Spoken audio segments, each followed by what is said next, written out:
अस्सलाम वालेकुम, मेरा नाम है नैयर अब्बास और आज हम बात करेंगे एक्सरसाइज 4.7 क्वेश्चन नंबर 1 के बारे में। तो अगर हम क्वेश्चन नंबर 1 की स्टेटमेंट को देखें तो हमें ये कहा गया है कि आप सिंथेटिक डिवीजन को यूज़ करें और इन पॉलिनोमियल्स के क्वोशिएंट और रिमाइंडर्स को फाइंड करें। तो इन क्वेश्चन को करने से पहले हमें ये जानना होगा कि आपके पास सिंथेटिक डिवीजन का प्रोसेस होता कैसे है, हम इसको कैसे अप्लाई करके क्वोशिएंट और रिमाइंडर्स को फाइंड करते हैं। तो चलिए देख लेते हैं। तो यहाँ पर हम सिंथेटिक डिवीजन के प्रोसेस को समझने के लिए इस एग्जाम्पल का सहारा लेते हैं। इस एग्जाम्पल में हमें ये कहा गया है कि divide the polynomial p of x by x minus 1 using synthetic division. So हमें एक पॉलिनोमियल दिया है और पॉलिनोमियल पे डिवाइड करना है x माइनस 1 को। तो इससे पिछली एक्सरसाइज में भी हमने कुछ ऐसा ही किया था। हमारे पास पॉलिनोमियल था और हमने किसी फैक्टर से, किसी एलिमेंट से डिवाइड करके उसका रिमाइंडर फाइंड किया था। यहाँ पर हम क्या करेंगे, सिंथेटिक डिवीजन यूज करेंगे। वहां पर हमने जो रिमाइंडर थ्योरम था उसका यूज किया था। तो उसमें हमने एक वैल्यू फाइंड की थी a की। यहाँ भी ऐसा ही करेंगे, यहाँ भी हम a की वैल्यू को फाइंड करेंगे। और वो हम कैसे करते हैं, जो फैक्टर हमको डिवाइड करना है उसको हम 0 के इक्वल रखते हैं और वहां से x की वैल्यू को निकालते हैं। तो हमने x की वैल्यू को निकाल लिया। सबसे पहला काम आपको डिवाइजर दिया होगा वहां से आपको x की वैल्यू निकालनी है कि क्या आती है। ठीक है, उसके बाद अगर आपको ये जो पॉलिनोमियल है तरतीब से नहीं दिया हुआ, मतलब ये हुआ कि सबसे बड़ी डिग्री, फिर उसके बाद छोटी, फिर उसके बाद छोटी, फिर उसके बाद इस तरह से अगर आपको तरतीब नहीं दी हुई तो उसको तरतीब देना है। सबसे बड़ी डिग्री, उसके बाद उससे छोटी और फिर लास्ट पे कांस्टेंट। तो इस तरह से तरतीब दे लेना है। जब आपने तरतीब दे लिया तो फिर क्या करना है, फिर आपने उनके कोएफिशिएंट्स को उठाने हैं। तो कोएफिशिएंट्स क्या होते हैं, कोएफिशिएंट्स जो इन वेरिएबल्स के साथ मल्टीप्लाई होने वाली टर्म्स होती हैं, कांस्टेंट जिसको हम नंबर्स बोलते हैं, वो उनको उठाना है। तो x क्यूब के साथ कुछ भी मल्टीप्लाई नहीं हो रहा, तो इसका मतलब ये हुआ कि इसका कोएफिशिएंट 1 है। तो हम यहाँ पे 1 कॉपी पेस्ट करेंगे। इन द सेम केस यहाँ पर उसके बाद इसकी डिग्री कम होती है तो 2, तो इसका कोएफिशिएंट -3 है। सो थोड़े से वक्फे के बाद हम यहाँ पे -3 को इंसर्ट करेंगे। अब फिर x2 जो स्क्वायर के बाद डिग्री कम होके 1 आती है, तो इसका कोएफिशिएंट 5 है। तो यहाँ पर हम 5 को इंसर्ट करेंगे। इन द सेम केस यहाँ पर आपको लास्ट पे 7 नजर आ रहा है जो कि कांस्टेंट है, तो उसको आप लास्ट पे इंसर्ट करोगे। ये काम करने के बाद आपके पास डिवाइजर है जिससे आपने डिवाइड करना है, वो यहाँ पे लिखना है। ठीक है, ये कोई लॉजिक नहीं है कि आप इसको इस तरह से लिखें। मतलब ये हुआ कि यहाँ पर ये लिखें, ये ना लिखें तब भी कोई इशू नहीं है। आप इसको इधर स्ट्रेट लाइन खींच सकते हैं, तब भी प्रॉब्लम नहीं है। लेकिन बुक में अगर उसने इस तरह से इसको इंडिकेट किया है तो आप कर लें, लेकिन ये लाजमी नहीं है। ठीक है, आपने यहाँ पे क्या लिखना है, यहाँ पे लिखना है जो आपने a निकाला, जो आपने x की वैल्यू को निकाला। ठीक है, और इसके सामने वैल्यूज लिखनी है जो हमने यहाँ से देख के लिखी है। कुछ भी नहीं करना, सिर्फ कॉपी पेस्ट किया, वेरिएबल्स को हटाया है, बाकी सारी वैल्यूज हमने लिख ली। अब ये लाइन लगाई है किस लिए, ये लाइन हमने लगाई है इसलिए क्योंकि हम चाहते हैं कि हमारे जो कांस्टेंट टर्म्स हैं उस साइड पे रहें। ठीक है, हमारी कांस्टेंट टर्म साइड पे रहे और बाकी जो हमारे वेरिएबल्स वाली टर्म्स हैं वो साइड पे रहें, इसलिए हमने इसको यहाँ पे लगाया। ठीक है, अब क्या करना है, ये जो एलिमेंट है इसको यहाँ से यहाँ लिख देना है। कुछ भी नहीं करना इसके साथ, ना मल्टीप्लिकेशन ना डिवीजन, कुछ भी नहीं। जो हमारे पास ये क्यूब वाला एलिमेंट होगा ये आप सेम यहाँ पे लिखोगे। अगर 2 है तो 2, 3 है तो 3, 4 है तो 4, 1 है तो 1। अब काम होता है स्टार्ट। इस 1 को, ये जो एलिमेंट यहां होगा, इसको इसके साथ करना है मल्टीप्लाई। क्या करना है, इसको इसके साथ मल्टीप्लाई करना है, मल्टीप्लाई करके यहां लिखना है, दूसरे एलिमेंट के नीचे लिखना है, इसके बाद जो सेकंड एलिमेंट आता है उसके नीचे लिखना है। ये लिख लिया, लिखने के बाद इन दोनों को सम कर देना है। आप जानते हो -3 और 1 को ऐड करें तो -2 आता है, ठीक है। सो -2 आ गया। अब इसी 1 को फिर इसके साथ मल्टीप्लाई करके नेक्स्ट के नीचे लिख देना है। तो 1 को -2 से मल्टीप्लाई करें तो -2 आता है। इनको हम सॉल्व करते हैं तो 5 में से 2 निकालेंगे तो 3 आएगा। अब यही काम फिर 1 को 3 से मल्टीप्लाई करना है, 3 आएगा तो ये यहां लिख देना। इनको सॉल्व करेंगे तो 7 + 3 विच इज इक्वल टू 10। सो ये एलिमेंट आपका रिमाइंडर कहलाएगा। इस एलिमेंट को आप रिमाइंडर कहोगे जो आपको लास्ट पे मिलेगा।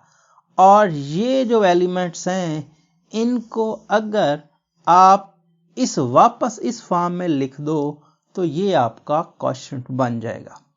अगर हम यहाँ पे लिखने की कोशिश करें तो हम इसको लिख सकते हैं। अब यहाँ पे देखें, ये तो होगा कांस्टेंट, ये x की इसके 1 वाला और ये 2 वाला। तो इसका मतलब ये हुआ कि अगर हम इसको लिखना चाहें तो क्या होगा, ये होगा x² -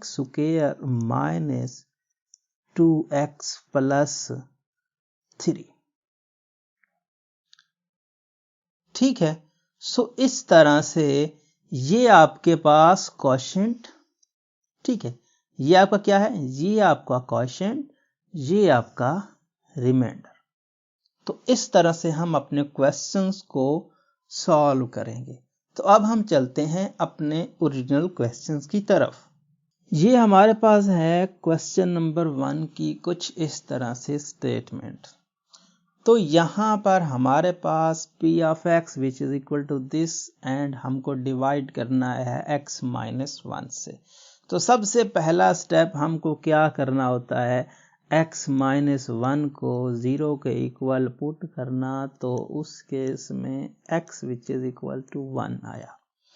अब सबसे पहले आपको क्या करना है, यहां 1 लिखना है, चाहे तो ये ब्रैकेट यहां लगा सकते हो, ठीक है। अब देखें, इसकी पावर 3, इसकी पावर 2, इसकी पावर 1 और ये कांस्टेंट। अगर आपको कहीं पर ऐसा लगता है कि कोई जो आपको मिल रही है पॉलिनोमियल, इसमें कोई डिग्री मिसिंग है, तो उसको आपने खुद से लिखना है। लेकिन अक्सर क्वेश्चन में आपको डिग्री तरतीब से मिलेगी, आपको तरतीब देने की जरूरत नहीं पड़ेगी। अगर आपको ऐसा केस मिलता है कि कहीं पर आपको तरतीब नहीं दिया हुआ, तो पहले आपको तरतीब देना है, ठीक है। इस केस में तरतीब से लिखी हुई है, कोई परेशानी नहीं है। तो फिर x³ का कोएफिशिएंट है 1, ये x² का कोएफिशिएंट है -1, x का कोएफिशिएंट है 1 और लास्ट पे कांस्टेंट है आपका -1। चाहो तो यहाँ पे ये आप लगा सकते हो, जिस तरह से हमने कहा था कि हम रिमाइंडर वाली टर्म को साइड पे करेंगे। ठीक हो गया। अब ये देखें, हम इसको सॉल्व करने लगे। पहला काम क्या था, पहला काम ये था कि भाई ये आप as a same copy paste करोगे, इसके साथ कोई छेड़छाड़ नहीं करनी है। तो 1 को 1 से करें मल्टीप्लाई, तो भी हमें यहाँ मिलता है 1। तो 1 को 1, -1 और +1, तो क्या मिला यहाँ आपको, यहाँ मिला 0। सो कोई मसला नहीं है। 1 को 0 से मल्टीप्लाई करें तो आता है 0, तो यहाँ पर आएगा 0। 1 और 0 को करेंगे ऐड तो यहाँ पर आएगा 1। 1 को 1 से मल्टीप्लाई करेंगे तो आएगा 1 और यहाँ पर क्या आएगा, 1 और -1 तो 0, ठीक है। सो रिमाइंडर हमारा क्या आया, रिमाइंडर हमारा 0 आ गया। रिमाइंडर तो हमारा 0 आ गया। और अगर हम क्वोशिएंट की बात करें तो ये हो गया कांस्टेंट, इसकी डिग्री 1 और इसकी डिग्री 2। तो इसका मतलब ये हुआ कि x2 - 0x + 1 और जो क्वोशिएंट होता है उसको लिखते हैं Q of x, उसकी रिप्रेजेंटेशन होती है। तो Q of x which is equal to this and R which is equal to 0। So 0 वाली जो टर्म होती है वो हम लिखते नहीं हैं, तो इसका मतलब ये हुआ कि क्यू ऑफ x, ये 0 हो जाएगा ना, 0 को x से मल्टीप्लाई करेंगे तो 0, तो x स्क्वायर प्लस 1 ये आपका क्वोशंट है और रिमाइंडर आपका 0 है। तो इस तरह से ये क्वेश्चन आपका सॉल्व होता है। अब हम बात कर लेते हैं अपने नेक्स्ट पार्ट की, जो कि सेकंड है, और आपके पास कुछ इस तरह से वैल्यूज आ रही हैं। सबसे पहले आपको x की वैल्यू फाइंड करनी है कि क्या यहाँ पर आपको a चूज करना है, तो x which is equal to -1। ठीक हो गया। इसकी डिग्री 3, इसकी 2, इसकी 1 और ये कांस्टेंट, तो ठीक है, तरतीब से है डिग्री, कोई इशू नहीं है। सबसे पहले हमको क्या लिखना है, सबसे पहले यहाँ पर हमको लिखना है -1। ठीक है। अब एक्स क्यूब का कोएफिशिएंट 1, एक्स स्क्वायर का कोएफिशिएंट -1, एक्स का कोएफिशिएंट -1 एंड कांस्टेंट भी आपको -1। तो ये हो गया आपके पास। ठीक है। अब यहाँ पर 1 को सेम छोड़ना है, क्योंकि हमने देखा है कि पहली एलिमेंट को हमने कुछ भी नहीं कहना। -1 को 1 से करें मल्टीप्लाई तो आता है -1, तो -1 एंड -1 इन दोनों को ऐड करें तो -2 बनता है। Negative negative positive, 2 1s are 2, तो 2 आएगा। अब इनको करें सॉल्व तो आपको रिजल्ट मिलता है 1, तो पॉजिटिव नेगेटिव नेगेटिव और 1 का 1 से प्रोडक्ट 1 आता है। ठीक है। सो इसको सॉल्व करें तो आता है -2, सो रिमाइंडर आपका -2 है। अब अगर हम क्वोशंट की बात करें तो आपका क्वोशंट मतलब Q of x which is equal to, ये आपका कांस्टेंट, ये आपकी डिग्री 1 और ये आपकी डिग्री 2, तो मतलब x square minus 2x plus 1 ये आपका क्वोशंट है और ये आपका -2 रिमाइंडर है। तो इस तरह से ये पार्ट भी सॉल्व होता है। अब हम बात कर लेते हैं अपने नेक्स्ट पार्ट की। तो नेक्स्ट पार्ट कुछ इस तरह से आपके सामने आता है। तो सबसे पहले वही x की वैल्यू को फाइंड करना, तो 0 के इक्वल पुट किया तो x which is equal to -2। So -2 भाई यहाँ आ गया। ठीक है। अब क्यूब स्क्वायर 1 और कांस्टेंट तो तरतीब से हैं, कोई इशू नहीं है, तो हो गया 1, ये हो गया नेगेटिव का 6 और ये हो गया आपका 11 और ये हो गया आपका नेगेटिव का 6 और यहाँ पे हमने कांस्टेंट को कर दिया अलहदा। ठीक है। अब यहाँ पर हम इसको सॉल्व करते हैं, तो इसको वही सेम छोड़ते हैं, ये इधर आ गया, तो 1 पॉजिटिव नेगेटिव नेगेटिव, 2 का 1 से प्रोडक्ट 2 होता है, तो ये हो गया नेगेटिव का 8। नेगेटिव नेगेटिव पॉजिटिव और 8 का 2 से प्रोडक्ट कितना होता है, ये होता है आपके पास 16। तो 16 हमने कर लिया। अब इन दोनों को अगर हम ऐड करें तो 1 और 6 ये बनता है 7 और ये 1 1 2, तो ये हो गया 27। अब इसको अगर हम मल्टीप्लाई करें तो पॉजिटिव नेगेटिव नेगेटिव और 27 या फिर 7 को 2 से मल्टीप्लाई करें 4 और 2 को 2 से करेंगे तो हाँ सही है, 2 और 2 को करेंगे तो 4 और 5, तो यहाँ पर कितना हो जाएगा, यहाँ पर 2 2 4 और 4 में 1 जोड़ेंगे तो 5 हो जाएगा, तो 54। अब इन दोनों को जोड़ें तो नेगेटिव का 60 आएगा। तो अगर हम यहाँ पर बात करें क्वोशंट की, तो क्वोशंट आपका क्या है, क्यू ऑफ x, ये आपका कांस्टेंट, ये 1 डिग्री वाली टर्म और ये आपकी 2nd डिग्री वाली टर्म, तो x square minus 8x plus का 27 एंड रिमाइंडर आपका -60। तो इस तरह से इस पार्ट का ये आंसर आएगा। अब अगर हम बात करें अपने नेक्स्ट पार्ट की, तो नेक्स्ट पार्ट में कहानी कुछ इस तरह से है। यहाँ पर देखें तो x minus 2 which is equal to 0, so x which is equal to two. तो 2 आ गया भाई आपका यहाँ पे, और डिग्री आपकी 3, 2, 1 और 0, कोई मसला नहीं है, अरेंज है पहले से। 1 आएगा, 6 आएगा, -11 आएगा, -6 आएगा, और ये आपने कर दिया कांस्टेंट को अलहदा। ठीक हो गया। अब यहाँ पे आ जाए भाई, तो 1 तो आ गया सेम, 2 का 1 से प्रोडक्ट 2 होता है, ये हो गया 8, 8 का 2 से प्रोडक्ट 16 होता है, पॉजिटिव का 16, नेगेटिव का 11, तो आपको यहाँ पर मिलेगा पॉजिटिव का 5।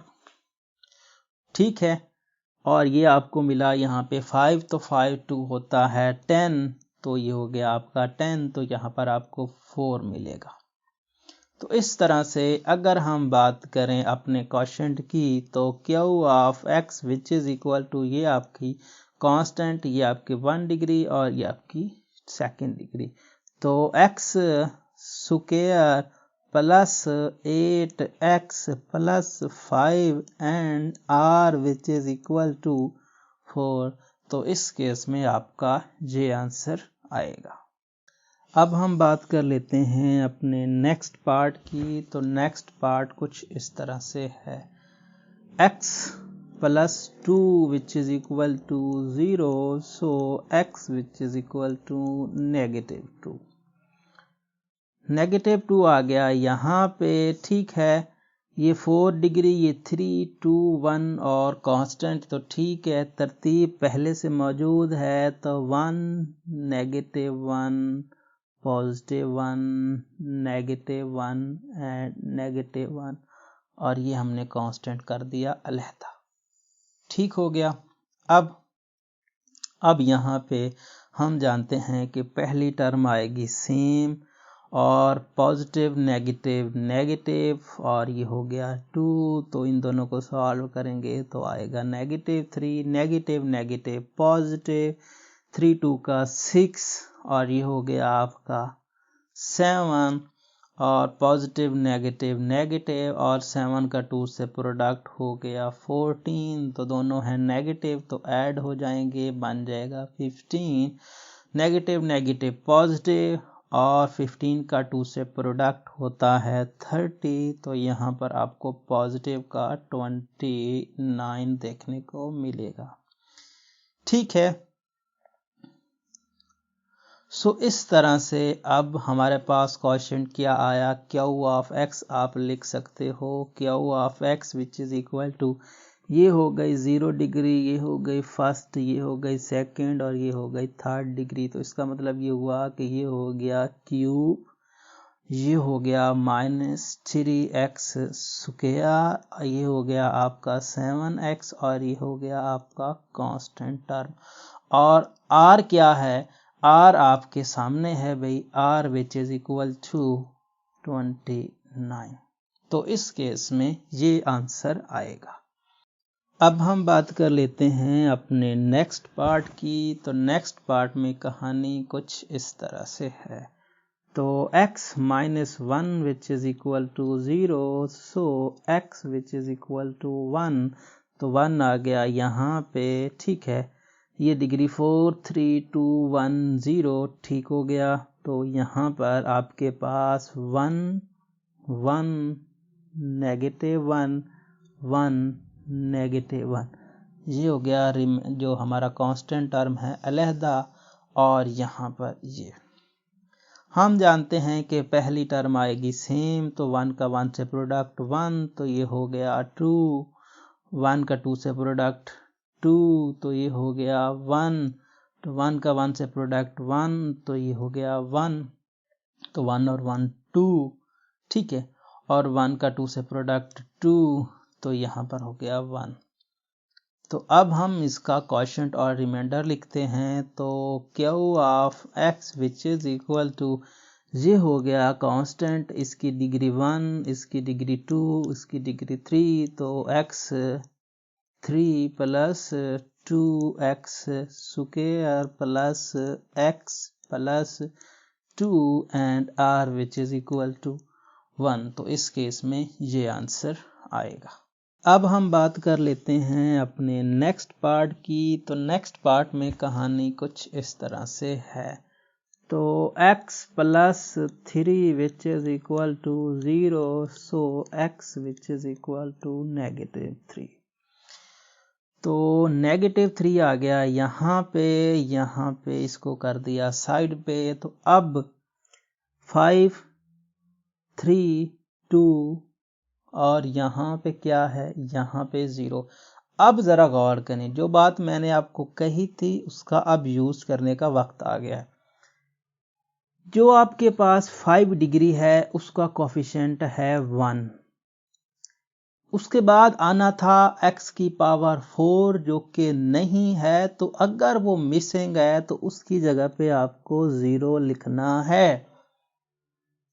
ठीक है, यहां पे x की पावर 5 था, ये उसका कोफिशिएंट 4 नहीं है, तो जो मिसिंग होगा उसका कोफिशिएंट आप 0 कंसीडर करोगे। अगर आप ऐसा नहीं करोगे तो आपका क्वेश्चन गलत तस्वर किया जाएगा। सो 1 और ये 0। अब उसके बाद 1 के बाद होता है 5 के बाद होता है 4, 4 का ये लिखा, 3 की है, 3 की आपके पास 1 है। उसके बाद 2, तो 2 का भी है। 1 डिग्री वाली टर्म फिर नहीं है, तो 1 डिग्री के लिए फिर लिखोगे 0। और लास्ट पे आता है कांस्टेंट, तो कांस्टेंट है -3। अब यहां पे ये आ गया। अगर आपने ये चीज सही से लिख ली तो क्वेश्चन आपका ऑटोमेटिकली सही हो जाएगा, क्योंकि बाकी तो इसमें कोई मुश्किल कैलकुलेशन ही नहीं है जिसकी आपको समझ ना आए। तो पहला काम भाई यहां पे ये आ गया ये आपका पॉजिटिव का 1, तो प्लस माइनस -3 का 1 से प्रोडक्ट 3, 0 को -3 में जोड़ेंगे तो -3 आएगा। नेगेटिव नेगेटिव पॉजिटिव 3 का प्रोडक्ट 9 होता है 3 के साथ, तो 1 और 9 हो गया 10। पॉजिटिव नेगेटिव नेगेटिव 3 का 10 से प्रोडक्ट हो गया 30। ठीक है, तो नेगेटिव का 30, नेगेटिव का 2, नेगेटिव का 32। तो पॉजिटिव नेगेटिव नेगेटिव हो गया ये पॉजिटिव, और 32 का 30 से 3 से प्रोडक्ट, तो 3 2 6 और 3 3 9। ठीक है, तो 96 ये आपका 96 0 में ऐड होगा तो 96। अब प्लस माइनस 3 का 6 से प्रोडक्ट, तो 6 और 3 कितना होता है 18, और 3 का 9 से तो 27, और ये पहले क्या था, ये आपने जो 3 और 6 का तो 18 किया था, 1 वहां से, और 3 और 9 27, और तो ये हो जाएगा 28। सो इन दोनों को ऐड करेंगे तो ये आपके पास नेगेटिव, और 8 में 3 जोड़ेंगे तो 11 जो कि बनता है 1, और फिर 9 और फिर 2। तो अब अगर हम इसका क्वोशिएंट लिखने की कोशिश करें तो क्या हुआ ऑफ x क्या आएगा, क्या हुआ of x which is equal to, यहाँ पर देखें ये हो गई कांस्टेंट 0 डिग्री वाली टर्म, ये आपकी फर्स्ट डिग्री, ये आपकी सेकंड डिग्री, ये आपकी थर्ड डिग्री, और ये आपकी फोर्थ डिग्री। सो इस तरह से आपके पास ये कौन सी आएगी, फोर्थ डिग्री की टर्म। तो हो गया x की पावर 4 माइनस 3x की power 3 plus 10x square minus 32x plus 96। ठीक है, सो आपके पास ये आ गया क्वोशिएंट। अब हम रिमाइंडर की बात करते हैं, तो रिमाइंडर हमारा क्या था, रिमाइंडर की भी हम बात कर लेते हैं। तो रिमाइंडर हमारा यहाँ पे आएगा -291। तो इस तरह से इस पार्ट का ये आंसर आएगा। अब हम नेक्स्ट की बात करते हैं। तो नेक्स्ट में कहानी कुछ इस तरह से है। यहाँ पर देखें x माइनस 3 है तो x minus 3 which is equal to 0, so x which is equal to 3। तो 3 हो गया भाई यहाँ पे, ठीक है। 5 डिग्री 4 डिग्री 3 डिग्री 2 1 कांस्टेंट तरतीब से हैं और कोई भी मिसिंग नहीं है। तो इसका मतलब ये हुआ यहाँ 1, यहाँ -1, यहाँ 1, यहाँ -3, यहाँ पे 6 और यहाँ पे नेगेटिव का 6, और ये हो गया आपका कांस्टेंट अलहदा। ठीक है, अब हम इसको सॉल्व करना स्टार्ट करते हैं। तो 1 आ जाएगा सेम, 3 का 1 से प्रोडक्ट होता है 3, तो आपको मिलेगा 2। 3 का 2 से प्रोडक्ट होता है 6, तो ये हो जाएगा 7। तो 3 3 7 क्या प्रोडक्ट होता है 21। तो इसको हम सॉल्व करेंगे तो 21 में से अगर हम 3 निकालें तो आपके पास आता है 18 पॉजिटिव का, और 3 और 18 का प्रोडक्ट, तो 8 को 3 से मल्टीप्लाई करेंगे तो 24। 4 यहाँ पे आ गया, 3 का 1 से प्रोडक्ट 3, और 3 और 2 6, 3 और 2 5, तो यहाँ पे आ जाएगा 54।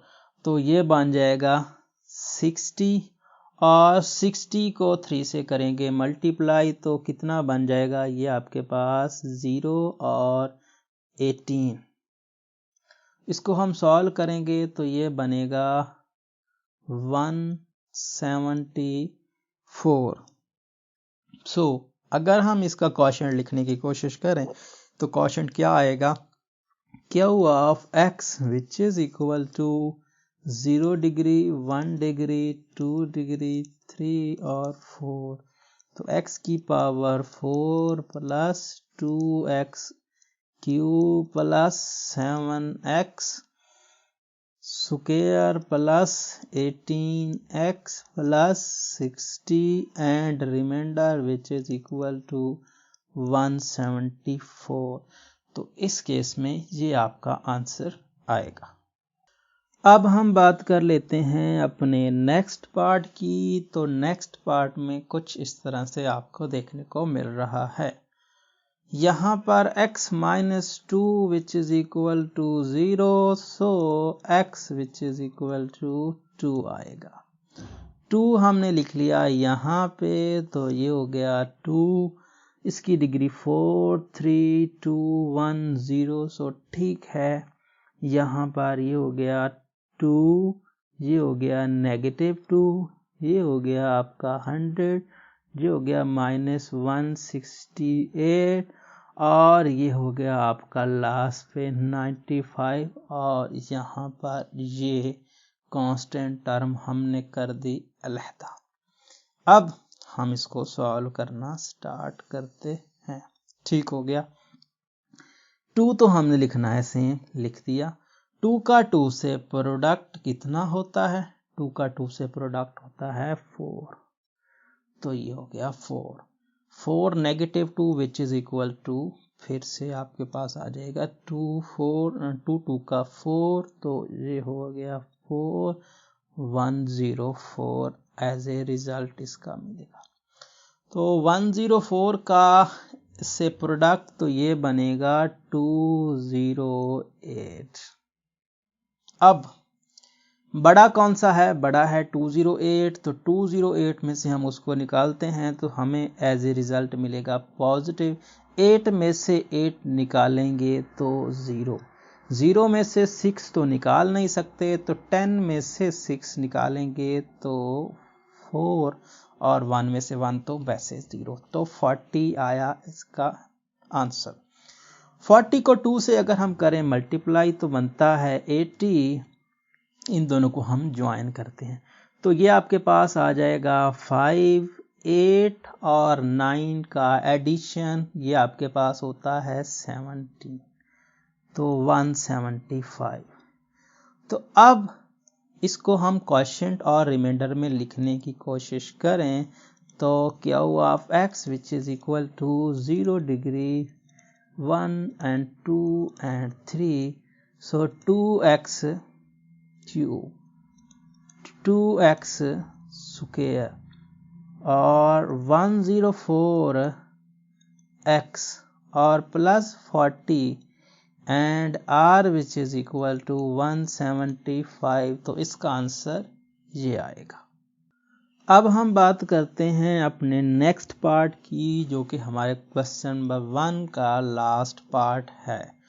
तो x minus 5 which is equal to 0, so x which is equal to 5 आएगा। हमने 5 यहाँ पे लिख लिया, ठीक है। अब यहाँ पे आपके पास क्या है, यहाँ पे 4 डिग्री 3 डिग्री 2 1 और कांस्टेंट, तो ठीक है भाई। ये हो गया आपका 6, ये हो गया -72 और यहाँ पर आपके पास कितना है 300 और -564 एंड लास्ट पे 270। हमने जो है कांस्टेंट को कर दिया अलहदा, कांस्टेंट को अलहदा किया, तो हम इसको सॉल्व करना स्टार्ट करते हैं। 6 तो आएगा सेम, ठीक है। 6 क्या आएगा, 6 आएगा सेम। तो यहाँ पर 6 को 5 से मल्टीप्लाई करें तो कितना बनता है 30। तो नेगेटिव का सिंबल आएगा, 2 में से 0 निकालेंगे तो 2, 7 में से 3 निकालेंगे तो 4, 42। तो 5 को 2 से मल्टीप्लाई करें तो 5 2 होता है 10, 5 को 4 से मल्टीप्लाई करें तो 5 4 होता है 20। तो ये आपका 10 21,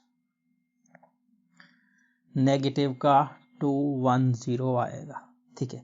तो अब इसको निकालेंगे तो आपको यहाँ मिलेगा 90, ठीक है। तो यहाँ पे हो गया 90, तो 5 को 90 से मल्टीप्लाई करेंगे तो ये 0 5 9 तो 45। तो बड़े का आएगा सिंबल, तो 4 में से निकालेंगे 0 तो आएगा 4, 6 में से 5 निकालेंगे तो आएगा 1 और 5 में से यहाँ पर 4 निकालेंगे तो आपके पास आएगा 1 और इसको करेंगे इसके साथ फिर से प्रोडक्ट। तो 5 को 4 से तो 20 हो गया, ये 5 को 1 से तो 5 और 5 प्लस 2 तो हो गया 7 और यहाँ पर 5 का 1 से प्रोडक्ट तो आपको क्या मिला, 5 का 1 से प्रोडक्ट तो मिला यहाँ पे 5, ठीक है। सो ये हो गया। तो इनको अब यहाँ माइनस आएगा, जो कि मैंने गलती से नहीं लिखा, ये माइनस आएगा क्योंकि प्लस माइनस माइनस आएगा, ठीक है। तो ये हो गया। अब नेगेटिव का आएगा सिंबल, 70 तो 70 से हट जाएगा, 500 में से 200 निकालेंगे तो आपको 300 मिलेगा। तो अगर हम इसको वापस क्वोशिएंट की फॉर्म में लिखना चाहें तो क्या हुआ, of x which is equal to 0 degree first second third, तो 6x cube minus 42 x square plus 90 x minus 114 और रिमाइंडर आपका -300 आएगा। तो इस केस में ये आपका आंसर होगा। अब हम बात कर लेते हैं अपने क्वेश्चन नंबर 2 की स्टेटमेंट की। तो ये आपके पास है भाई क्वेश्चन नंबर 2, ठीक है। तो क्वेश्चन नंबर 2 की स्टेटमेंट को थोड़ा सा रीड करते हैं। यहाँ पर लिखा हुआ है कि k की वैल्यू क्या होगी अगर negative 2 is a zero of this polynomial.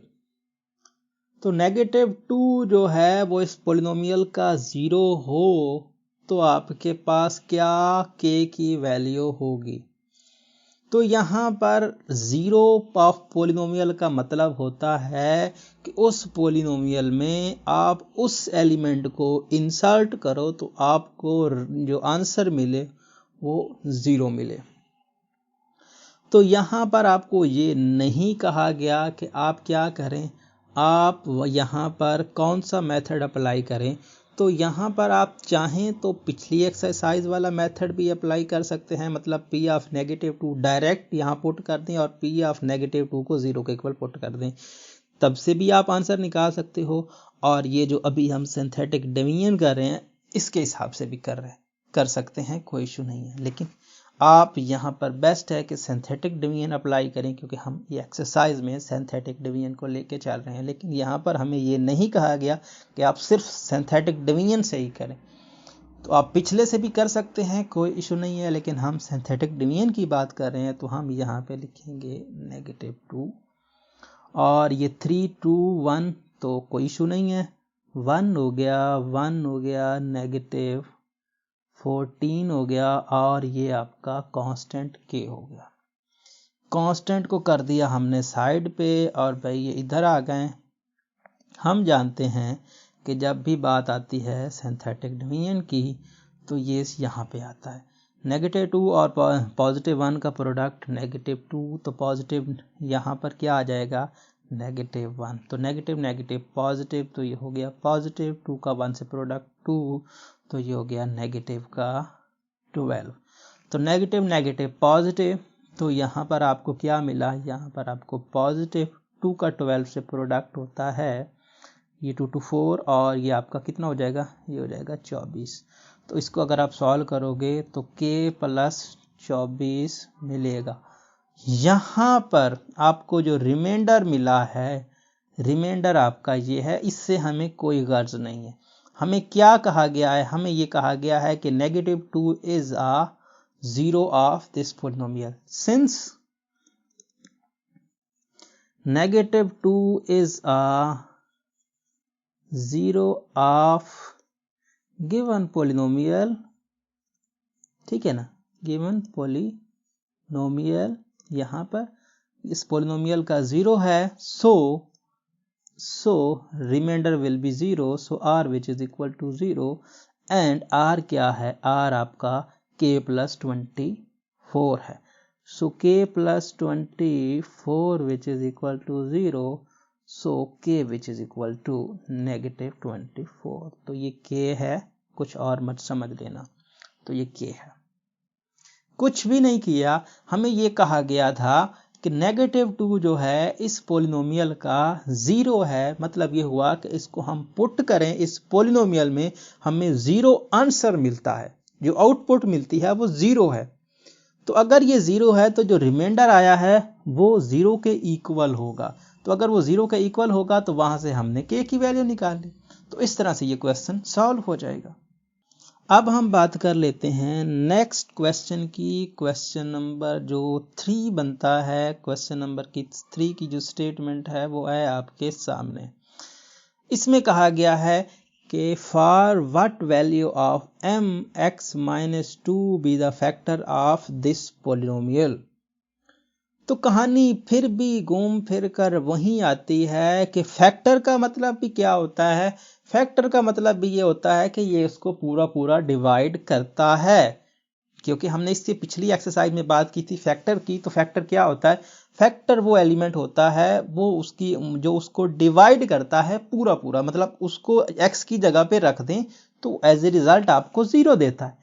तो यहाँ पर भी आपको वही काम करना है जो आपने पिछले के लिए किया है, क्योंकि फैक्टर और 0 ऑफ पॉलिनोमियल का मतलब एक ही होता है कि वो दोनों चीजें उसको 0 में कन्वर्ट करती हैं, मतलब उनको अगर आप उस पॉलिनोमियल में पुट करो तो आपको एज ए रिजल्ट मिलता है 0। सो आप इसको इस तरह से भी लेके चल सकते हो, आप सिंथेटिक डिवीजन से भी कर सकते हो, तो जैसा आपको बेस्ट लगता है वैसा आप कर लें। इसमें कोई इशू नहीं है कि आपको इस तरह से ही करना है, लेकिन हम बात कर रहे हैं यहाँ पर सिंथेटिक डिवीजन की, तो इसलिए हम इस चीज़ पे फोकस करेंगे कि हम सिंथेटिक डिवीजन से इसको सॉल्व करें। लेकिन यहाँ पर नहीं कहा गया कि आप इसको सिंथेटिक डिवीजन से करें, आप रिमाइंडर थ्योरम से भी इसको कर सकते हैं, कोई इशू नहीं है। तो x which is equal to 2 हो गया, x which is equal to 2 हो गया, तो 2 आ गया भाई यहाँ पे, ठीक है। और यहाँ पे 2 अगर आ गया तो डिग्री 3, डिग्री 2, डिग्री 1 और कांस्टेंट तो ठीक है, कोई इशू नहीं है। यहाँ पर मैंने ऐसे लगा दिया, ये नहीं था, ये आपके पास 1, ये आपके पास m, ये आपके पास -7 और ये हो गया -10। और ये कांस्टेंट को कर दिया हमने अलहदा। ठीक है, अब आपके पास क्या आएगा, यहाँ पर इसको थोड़ा सीधा, ठीक है, अब 1 इज द सेम, तो 2 आ गया, तो m+2 इसका रिजल्ट आएगा। 2 + m भी लिख सकते हो, कोई इशू नहीं है, इससे फ़र्क नहीं पड़ता। और इसको प्रोडक्ट करेंगे तो 2m का 2 से कर देंगे तो 2m, और 2 का 2 से करेंगे तो 2 2 4। ठीक है, ये सिंपल मल्टीप्लिकेशन है। 2 को m से करेंगे और प्लस करके 2 का 2 से करेंगे। अब इन दोनों को ऐड करेंगे तो 2m तो किसी के साथ ऐड होगा नहीं, तो 2m हमारे पास सेम आ जाएगा। और ये है आपका पॉजिटिव का 4, ये है आपका नेगेटिव का 7। तो किसका सिंबल आएगा, बड़े का। 7 में से 4 निकालेंगे तो आपको 3 मिलेगा। अब इसको इसके साथ फिर से प्रोडक्ट करो तो 2 2 होता है 4, तो ये हो जाएगा 4, और प्लस माइनस 4m, और प्लस माइनस माइनस 2 का 3 से प्रोडक्ट 6, तो ये हो जाएगा 6। तो अब 4m आ जाएगा, और ये नेगेटिव का 6, ये नेगेटिव का 10, तो बनता है नेगेटिव का 16। तो सिंस लिखो यहाँ पर, फिर वही कहानी, since x-2 is factor of given polynomial.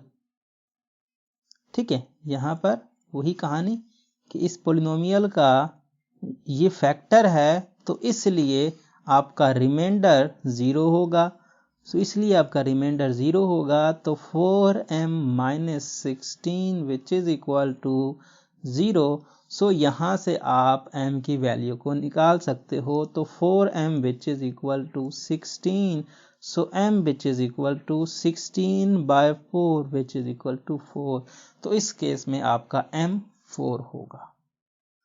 अब अगर हम बात करें अपने नेक्स्ट क्वेश्चन की, जिसको हम क्वेश्चन नंबर 4 का नाम देते हैं, तो क्वेश्चन नंबर 4 में कहानी क्या है, इसको ज़रा रीड करते हैं। देखें, for what value of m(x+2) is a factor of this. तो फिर वही सूरत हाल कि भाई क्या है, x+2 इसका फैक्टर है, तो फिर वही कहानी कि वो जो है इसका रिमाइंडर 0 करेगा, और वही सारा कुछ।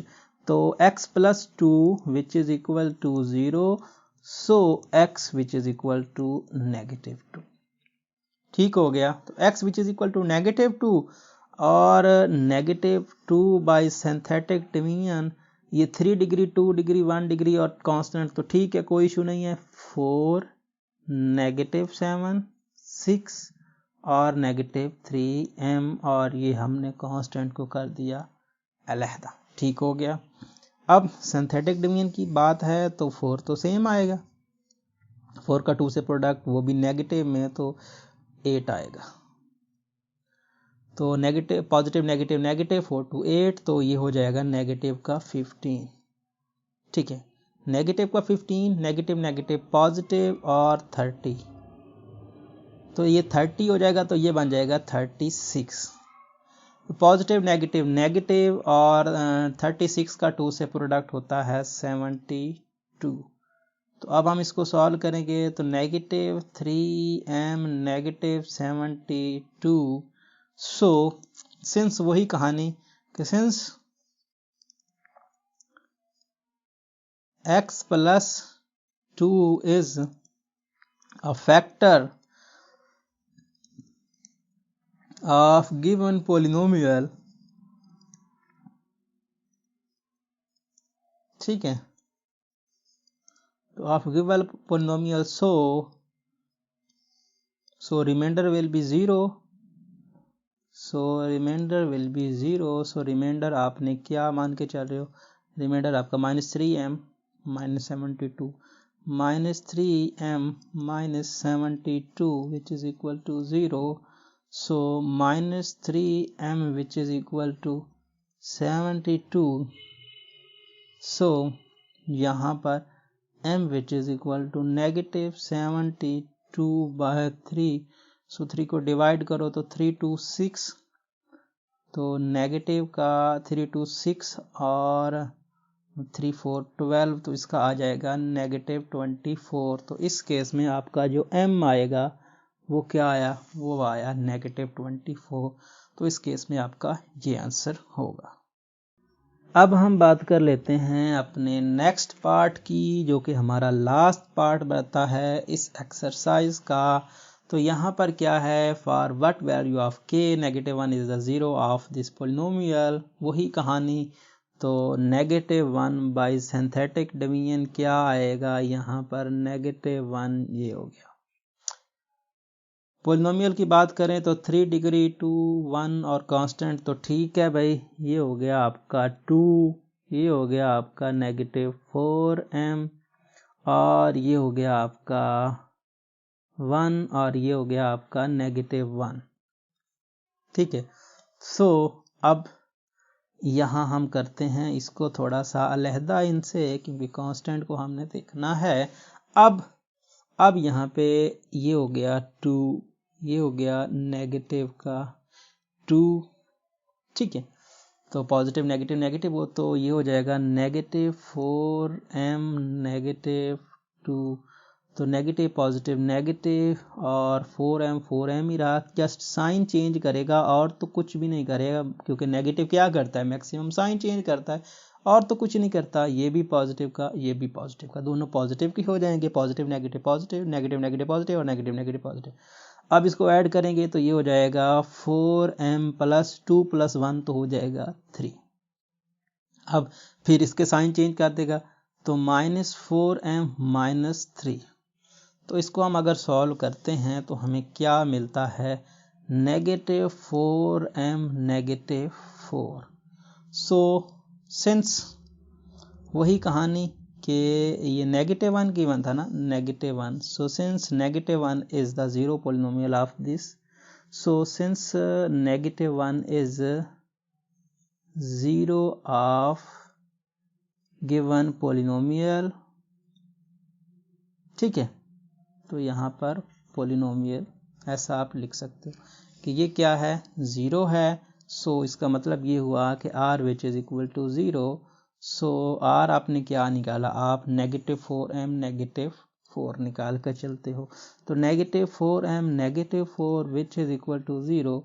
सो -4m which is equal to 4, so m which is equal to -1 आ जाए, 4 से कैंसिल हो जाएगा।